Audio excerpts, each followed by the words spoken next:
अस्सलाम वालेकुम friends, hi guys, I am Zara Khan. Welcome back to my YouTube channel Zara Khan official.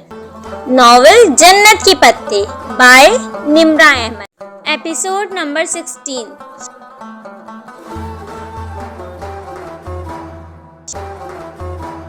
शायद सिर्फ जिंजर ब्रेड हाउस की बात कर रहा था या शायद इनके ताल्लुक की। वो अभी कुछ भी सही या गलत समझना नहीं चाहती थी। मगर मैं मदद कर दूंगा। मदद? इसके बहते आंसू पल भर को थमे। हाँ, मैं तुम्हें बिल्कुल ऐसा जिंजर ब्रेड हाउस बनाकर लाकर दूंगा और इसका दिल चाहा वो फूट फूट कर फिर से रो दे। माय फुट जहाँ सिकंदर। वो एक झटके से उठी और गीले पैर पानी से निकालकर स्लीपर्स में डाले। मेरी ज़िंदगी में जिंजर ब्रेड हाउस से बड़े मसाइल हैं। वो तेज़ी से पलटी तो ढीले जूड़े का आखिरी बल भी खुल गया और सारे बल अबशार की तरह कमर पे सीधे गिरते गए। वो तेज तेज कदम उठाती ऊपर ढलान पर चलने लगी। जहां लब लब काटता इसे दूर जाते देखता रहा। वो तकिए से टेक लगाए पाँव लंबे किए कंबल में लेटी थी। दोनों हाथों से मोबाइल थामे वो गेम खेल रही थी। साथ वाले बैंक पे टॉली मुंह पे तकिया रखे सो रही थी। जेरी स्टडी रूम में थी। खतीजा नीचे अपने बैंक में कुर्सी पर बैठी मेज़ पे रखे लैपटॉप की कुंजियों पे उंगलियां चला रही थी। हुसैन का बर्थडे जिंजर ब्रेड हाउस टूटने से ख़राब नहीं हुआ। इसका बर्थडे तुम्हारे ओवर रिएक्शन से ख़राब हुआ है। तुमने अपने कज़न के साथ अच्छा नहीं किया। इसका कसूर नहीं था। इसने वाकई तुम्हें नहीं देखा था। अगर तुम थोड़ा सा जब्त कर लेती और खुले दिल से अपने कज़न को वेलकम करती तो हम इस टूटे हुए जिंजर ब्रेड हाउस को यादगार बना लेते। इसे एक दूसरे के चेहरे पे मलते, इसके साथ तस्वीरें खिंचवाते और क्या कुछ ना करते। चीज़ें वक्ती होती है, टूट जाती है, बिखर जाती है। रवैये दायमी होते हैं, सदियों के लिए अपना असर छोड़ जाते। इंसान को कोई चीज़ हरा नहीं सकती जब तक कि वो खुद हार ना मान ले। और तुमने आज टूटे हुए जिंजर ब्रेड से हार मान ली। लैपटॉप की स्क्रीन पे निगाहें जमाए डीजे तेज़ी से कुछ टाइप करती कह रही थी। हया इसी तरह बबल चबाती मोबाइल के बटन दबाती रही। तुम्हारे जाने के बाद सब इतने शर्मिंदा थे कि मत पूछो किस तरह मैंने बामुश्किल सबको मनाकर हुसैन से केक कटवाया।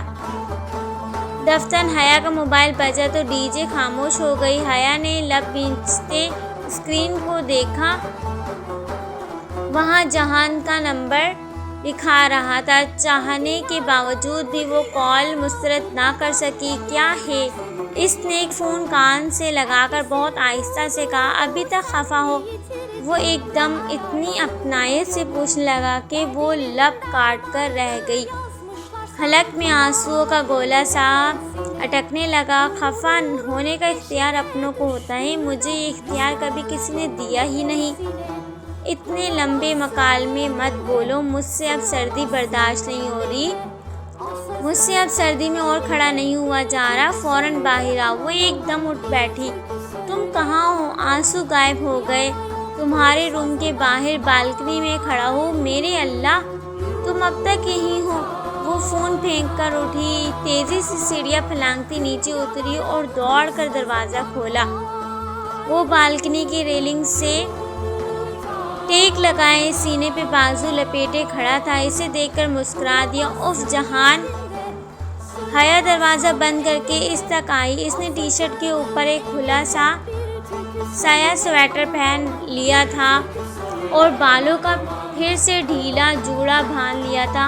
कब से खड़े हो इधर? वो पूछती हुई इधर इसके साथ आकर खड़ी हो गई। जब से तुमने बताया था कि तुम्हारी ज़िंदगी में जिंजर ब्रेड हाउस से बड़े मसाइल हैं, मैंने सोचा इनको हल किए बगैर ना जाओ।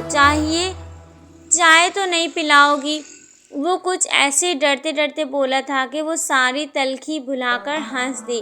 आओ तुम्हें एप्पल टी पिलाती हूँ। तुम्हारे तुर्की की सौगात है ना, वरना पाकिस्तान में तो हमने कभी सेब वाली चाय नहीं पी थी।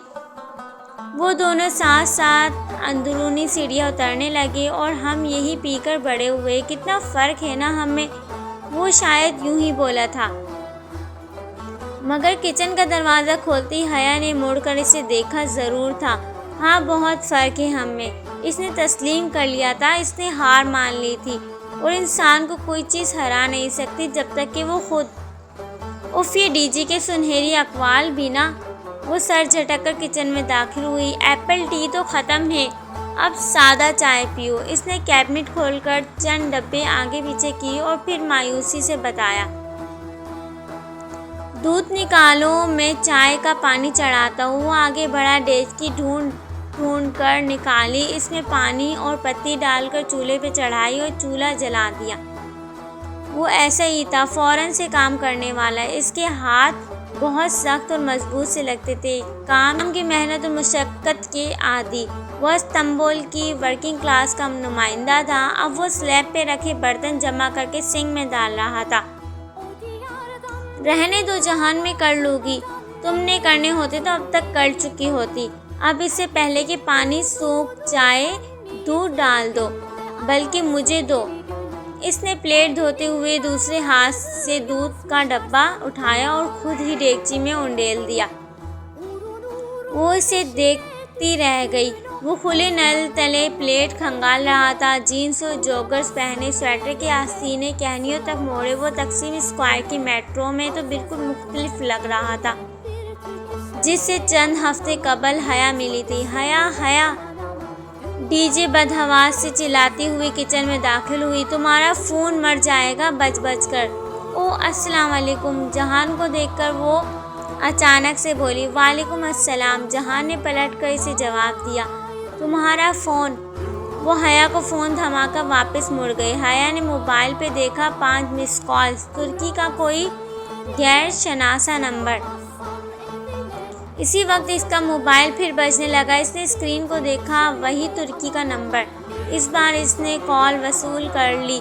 हेलो, हया सुलेमान, बंदे को अब्दुर्रहमान पाशा कहते हैं। अब तक तो आप मुझे जान गई होगी, वो शस्ता उर्दू में कह रहा था। इसकी आवाज़ में मुंबई की बासियों का तीखापन था और लहजा बहुत ठंडा। हया का रंग फीका पड़ गया। इसने पलकें उठाकर जहान को देखा। वो बहुत गौर से इसके चेहरे के उतार चढ़ाव को देख रहा था। रॉन्ग नंबर, इसने कहकर फ़ोन रखना चाहा, मगर वो आगे बढ़ा और मोबाइल इसके हाथ से ले लिया। कौन? वो फ़ोन कान से लगाकर बोला तो इसके चेहरे पे बेपनाह सख्ती थी। कौन? इसने दोहराया। शायद दूसरी तरफ से कोई कुछ नहीं बोल रहा था। जहां लब बीचते चंद लम्हे इंतज़ार करता रहा, फिर इसने फ़ोन कान से हटाया, बंद कर दिया। इसने मोबाइल हया की तरफ बढ़ाते हुए जांचती मशकूक निगाहों से इसे देखा। कौन था? तुम्हें नहीं बताया तो मुझे क्यों बताया था? शायद रॉन्ग नंबर था। अब वो समझ चुकी थी। तुम्हें कोई तंग तो नहीं कर रहा? फिर जैसे वो चौंका। वो फूल? पता नहीं कौन है। इसने शाने अचकाए। जाने दो, हरासमेंट एक जुर्म है, हम इसके लिए पुलिस के पास जा सकते हैं। वो कुछ सोच कर बोला। किसी मसले का हल जहां सिकंदर के पास ना हो, ऐसा मुमकिन ना था भला। जाने दो, मैं इससे ज़्यादा अहमियत नहीं देती, खुद ही थक कर रह जाएगा। वो मुतमईन नहीं हुआ था, मगर सर हिलाकर पलट गया और नल फिर से खोल दिया। हया ने मोबाइल को साइलेंट पे लगाकर जेब में डाल दिया। वो इस नाजुक रिश्ते में मज़ीद बदगुमानी की मुतहम्मिल ना थी।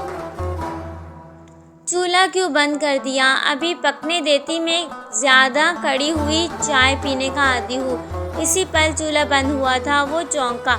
मैंने नहीं बंद किया, ये ऑटोमेटिक है। हर 15 मिनट बाद 10 मिनट के लिए बंद हो जाते हैं। अब 10 मिनट बाद खुद ही जल उठेगा। ये अच्छा काम है। इसे जैसे कोफ्त हुई। फिर आखिरी बर्तन खंगालते हुए दोबारा वो बार बार चूल्हे को सोचती नज़रों से देखता रहा। जब बर्तन धुल गए तो हाथ धोकर चूल्हे की तरफ आया। बर्तन धुल गए तुम्हारे, अब तुम्हारी ज़िंदगी के अगले मसले को हल करते हैं। इसके बाद कौन सा मसला है वो भी बताओ। वो चूल्हे को फिर से जलाने की कोशिश करने लगा। मेरी ज़िंदगी के मसले टूटे कैबिनेट या ठंडे चूल्हे की तरह नहीं है जो तुम हल कर लो। अच्छी भली जिंदगी है तुम्हारी, क्या मसला है तुम्हें सिवाय इस बेकार चूल्हे के? कोई तो हल होगा इसका भी। वो निचला लब दबाए झुककर स्विच से छेड़छाड़ कर रहा था। इसका कोई हल नहीं है, ये नामुमकिन है कि किसी मसले का कोई हल ना हो। ठहरो, मैं कुछ करता हूँ। वो पंजों के बल ज़मीन पे बैठा और झुककर नीचे से चूल्हे का जायज़ा लेने लगा। जहान, रहने दो, मेरी कार से मेरा टूल बॉक्स लेकर आओ, डैशबोर्ड में पड़ा होगा, तब तक मैं इसे देखता हूँ। जीन्स की जेब से चाबियों का गुच्छा निकालकर इसकी तरफ बढ़ाए, गर्दन नीचे झुकाए चूल्हे के इर्द गिर्द जैसे कुछ तलाश कर रहा था। वो जहान ही क्या जो कुछ करने की ठान ना ले, फिर किसी की नहीं सुनता। इसे मेट्रो में अपने जूते के तस्मे खोलता जहान याद आया था। इसने मुस्कुराहट दबाकर हाथ बढ़ाकर चाबी पकड़ी और दरवाजे की तरफ बढ़ गई। जहान की छोटी सफ़ेद कार हॉस्टल की सीढ़ियों के आखिरी जीने के सामने खड़ी थी। इसमें से टूल बॉक्स निकालते हुए बेख्तियार हया ने सोचा था कि वो इतना अमीर नहीं जितना वो समझती थी, या फिर शायद यूरोप में रहने वाले रिश्तेदारों के बारे में अमूमी तसव्वुर यही होता है कि वो ख़ास से दौलतमंद होंगे, जबकि जहान और फुप्पो इसके बरक्स मेहनत कश वर्किंग क्लास के अफराद थे। वो वापस आई तो वो शुरू हो चुका था और पाइप सॉकेट और पता नहीं क्या क्या खोल कर बैठा हुआ था। चंद मिनट वो खामोशी से स्लैब के साथ टेक लगाए खड़ी से काम करते देखती रही। वो दाएं घुटने और बाएं पंजे के बल ज़मीन पर बैठा पाइप के दहाने पे बीच पेचकस से कुछ खोल रहा था। टूल बॉक्स इसके पाँव के पास खुला पड़ा था। चंद सब्र आज़मा पल बीते और फिर वो फातिहाना अंदाज में हाथ झाड़ते हुए उठा। ये चौथा चूल्हा जो कोने में है ये फिक्स कर दिया है, अब ये खुद से नहीं बुझेगा। इसने कहने के साथ ही अमली मुजाहिरे के तौर पर चूल्हे को जला दी और फिर चाय की केटली इस पर रख दी। ये जो तुमने हरकत की है ना जहाँ सिकंदर, ये गैर कानूनी है। अगर किसी को पता चल गया तो सबांजी में स्मोकिंग भी तो गैर कानूनी है, मगर स्टूडेंट्स करते हैं ना। ड्रिंक भी तो गैर कानूनी है, स्टूडेंट्स वो भी करते हैं। और कमरों में छोटे चूल्हे और माइक्रोवेव रखना भी गैर कानूनी है, वो भी रखते हैं ना। सो तुम अपनी मर्जी करो। वो काउंटर से टेक लगाए खड़ा बड़ी लापरवाही से बोला तो वो हंस दी। इसे अपना सर्वे फॉर्म याद आ गया था। तुम सबांजी से पढ़े हो, जो इतनी मालूमात है। सबांजी से पढ़ा होता तो एक छोटा सा रेस्टोरेंट ना चला रहा होता। हम तो आम सी सरकारी यूनिवर्सिटीज़ में पढ़ने वाले मिडिल क्लास लोग हैं मैडम। वो जब भी अपनी कम आमदनी और काम का जिक्र करता था, इसके बज़ाहिर मुस्कुराते लहजे के पीछे एक तल्ख उदासी सी होती थी, एक एहसास कमतरी या फिर शायद इसका वहम। खैर, हया गहरी सांस लेकर चूल्हे की तरफ आई और चाय की केटली उठाई। ट्रे में प्यालियाँ इसने पहले सेट कर रखी थी, अब वो छलनी रखकर चाय उंडेलने लगी थी। इस वीकेंड पर डिनर करेंगे साथ। इसने एक झटके से सर उठाया। ज़रा सी चाय छलनी के दहाने से फिसल कर प्याली पकड़े इसके हाथ पे गिरी, मगर वो बेहद हैरत बेयकीनी से जहान को देखी गया। अच्छा नहीं करते, गलती से कह दिया। वो जैसे शर्मिंदा हो गया। नहीं, मेरा मतलब है ठीक है श्योर, मगर कहाँ? वो जल्दी से बोली, मुबादा वो कुछ गलत ना समझ ले। फिर अपनी जल्दबाजी पे भी खफ्त हुई। इस्तक़लाल देसी में कहीं भी तुम्हें बस तकसीम पे उतारती है ना। हया ने इसकी प्याली उठाकर इसे दी तो इसने सर के ज़रा से इस्बात के साथ थाम ली। हाँ, वो अपनी प्याली लेकर इसके बामुकाबिल स्लैब से टेक लगाए खड़ी हो गई और चाय में चम्मच हिलाने लगी। फिर मैं तुम्हें तकसीम से पिक कर लूँगा, हफ्ते की रात 8 बजे। ठीक। वो घूंट भरते हुए मुस्कुरा दी। जब वो इसे वापस बाहर तक छोड़ने आई तो दोनों को अपने नीचे पाकर बालकनी की बत्ती खुद से जल उठी। वो सीढ़ियों की तरफ बढ़ रही थी कि होले से कह उठी, आई एम सॉरी, मैं आज ओवर रिएक्ट कर गई थी। जहां ने पलट कर इसे देखा। किचन के सारे बर्तन धुलवाकर, चूल्हा ठीक करवाकर और चाय के 2 कप बनवाकर तुमने भला आखिर मान ही लिया कि बहुत शुक्रिया, अब मैं सुकून से सो सकूँगा। वो गोया बहुत तशकर और एहसानमंदी से बोला था। वो खुफ से वो हल्की सी हंस दी। कहा ना सॉरी मुझे नहीं चाहिए, मगर वो मैं डिनर पे वसूल कर लूँगा। उधार रहा। हफ्ते की शाम 8 बजे शॉप, मुझे याद रहेगा। वो सीढ़ी उतरने लगा और हया सीने पे बाजू लपेटे खड़ी इसे जाते देखते रही। जब इसकी कार नज़रों से ओझल हो गई तो कमरे की तरफ मुड़ गई। बालकनी की बत्ती बुझ गई। सारे में तारीकी छा गई। डीजे वहीं कुर्सी पे बैठी लैपटॉप पे कुछ टाइप कर रही थी। वो ज़ेर लब कोई धुन गुनगुनाते हुए कमरे में दाखिल हुई। वो अपने बैंक के सीने चढ़ने लगी। तुम्हारा कज़न बड़ा हैंडसम है, डीजे ने मसरूफ़ से अंदाज में तबसरा किया। सो तो है, इसने बिस्तर में लेटकर डीजे को देखते हुए जवाब दिया। ये वही फूफो का बेटा है ना? डीजे स्क्रीन को देखती लैपटॉप की कुंजियों पे उंगलियां चला रही थी। हाँ वही, शादीशुदा? हाँ। इसके लबों पे दबी दबी सी मुस्कुराहट दर आई। अच्छा। डीजे मायूसी से खामोश हो गई। हया ज़ेर लब वही धुन गुनगुनाने लगी। बको मत, मुझे असाइनमेंट बनाने दो। कुछ देर बाद डीजे झुंझला कर बोली, मगर वो मुस्कुराते हुए गुनगुनाए जा रही थी। दरवाज़ा खुला था। इसे धकेला तो वो एक नागवार मगर आहिस्ता आवाज़ के साथ खुलता चला गया। सामने लाउंज में उबरती फैली हुई थी। छोटा सा किचन भी साथ ही था जिसमें इसकी बीवी काम करती हुई दिखाई दे रही थी। हाशिम कदम कदम चलता किचन के दरवाजे पे आ खड़ा हुआ। इसकी बीवी इसके सामने जाने पुश्त किए चूल्हा जला रही थी। वो भी इसकी तरह थी, दराज कद, घुंघराले सया बाल और अहल हबशा की सी मखसूस मोटी सया आंखें। डॉक्टर क्या कहता है? वो चौंक कर पलटी, फिर इसे देखकर गहरी सांस ली और वापस चूल्हे की तरफ मुड़ गई।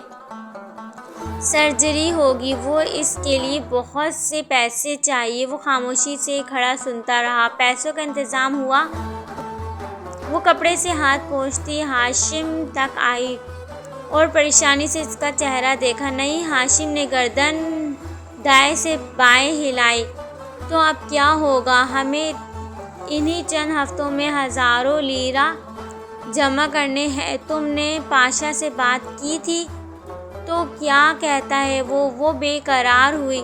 नहीं देगा, जो काम में कर रहा हो बस इसकी कीमत देगा, ऊपर एक करश भी नहीं। क्यों? इतना तो पैसा है इसके पास, पूरा महल तो खड़ा कर रखा है बियोकड्डा में, फिर हमें क्यों नहीं देगा? वो कहता है इसने कोई खैराती इदारा नहीं खोल रखा है, और फिर मज़ीद किस खाते में दे? मैंने अभी तक इसकी पिछली रकम नहीं लौटाई। हाँ तो वो हारिस के इलाज पे लग गई है ना? जुआ तो नहीं खेलते हम। इसने गुस्से से हाथ में पकड़ा कपड़ा मेज़ पे दे मारा।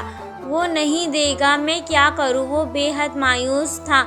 मुझे नहीं पता, हाशिम कहीं से भी हो तुम पैसों का बंदोबस्त करो, वरना हारिस मर जाएगा। हाशिम ने बेचारगी और कर्ब से सर झुकाया। हाशिम कुछ करो, हमारे पास दिन बहुत कम रह गए हैं, हमें पैसे चाहिए हर हाल में। करता हूँ कुछ। ओके गाइस, आज के लिए इतना ही। नेक्स्ट पार्ट नेक्स्ट वीडियो में। Please subscribe my YouTube channel. अल्लाह हाफिज़।